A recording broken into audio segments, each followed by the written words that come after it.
അഹമ്മദാബാദ് വിമാനാപകടത്തിൽ കൊല്ലപ്പെട്ട 99 പേരുടെ മൃതദേഹങ്ങൾ തിരിച്ചറിഞ്ഞു. നിലവിൽ 66 മൃതദേഹങ്ങൾ ബന്ധുക്കൾക്ക് വിട്ടു നൽകി. മലയാളി നഴ്സ് രഞ്ജിതയുടെ DNA മാച്ച് ഫലം ഇതുവരെ പുറത്തു വന്നിട്ടില്ല. രാത്രിയോടെ DNA ഫലം വരുമെന്ന പ്രതീക്ഷയിലാണ് കുടുംബാംഗങ്ങളുള്ളത്. കൂടുതൽ വിവരങ്ങളുമായി ശരത് ലാൽ ചേരുകയാണ്. ശരത്ത്, ഈ പറഞ്ഞതുപോലെ DNA ഫലം വരുന്ന മുറയ്ക്ക് തന്നെയാണ് മൃതദേഹങ്ങൾ വിട്ടു നൽകുക. രഞ്ജിതയുടേത് എപ്പോഴേക്കുമാകും ഫലം ലഭ്യമാവുക എന്നുള്ളത് തന്നെയാണ് ഈ നാടും ഉറ്റുനോക്കുന്നത്. എന്താണ് അത് സംബന്ധിച്ചുള്ള വിവരങ്ങൾ? രഞ്ജിതയുടെ മൃതദേഹം എപ്പോഴാണ് DNA ടെസ്റ്റ് നടത്തുക എന്നുള്ളതല്ല പ്രധാനപ്പെട്ട വിഷയം. ഈ സമയമാണ്. കാരണം 72 മണിക്കൂറാണ് മിനിമം കാര്യങ്ങൾ പറഞ്ഞിരുന്നത്.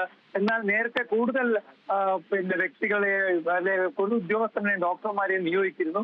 അതനുസരിച്ച് ഇന്ന് 99 പേരെയാണ് DNA തിരിച്ചറിഞ്ഞത്.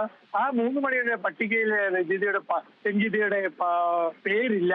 അതുകൊണ്ട് തന്നെ രഞ്ജിതയുടെ സഹോദരന്മാരും മറ്റും ഒക്കെ ആശുപത്രിയിൽ എത്തിയിരുന്നു.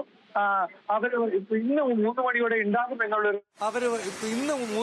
ഉണ്ടാകുമെന്നുള്ളൊരു ഒരു വിശ്വാസത്തിലായിരുന്നു. എന്നാൽ ഇനി വൈകിട്ടത്തെ 5 മണിയുടെ വരെയുള്ള മെഡിക്കൽ ബുള്ളറ്റിന് വേണ്ടി കാത്തിരിക്കേണ്ടി വരും. എന്നാൽ രഞ്ജിതയുടെ സഹോദരനും ബന്ധുവും ഇവിടെ തങ്ങുകയാണ്.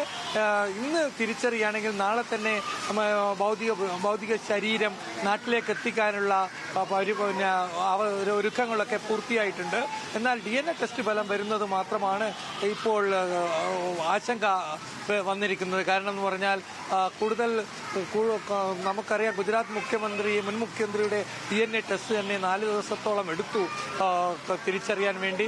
അതുകൊണ്ട് തന്നെ കൂടുതൽ മൃതദേഹ ഭാഗങ്ങൾ പരിശോധനക്ക് വേണ്ടി വരുമെങ്കിൽ രഞ്ജിതയുടെ തന്നെ DNA ടെസ്റ്റ് ഫലം വൈകാൻ സാധ്യതയുണ്ട്.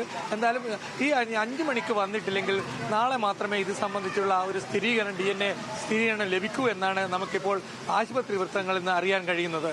സ്വാതി. ശരി, ശരത് ലാലാണ് വിവരങ്ങൾ പങ്കുവച്ചത്.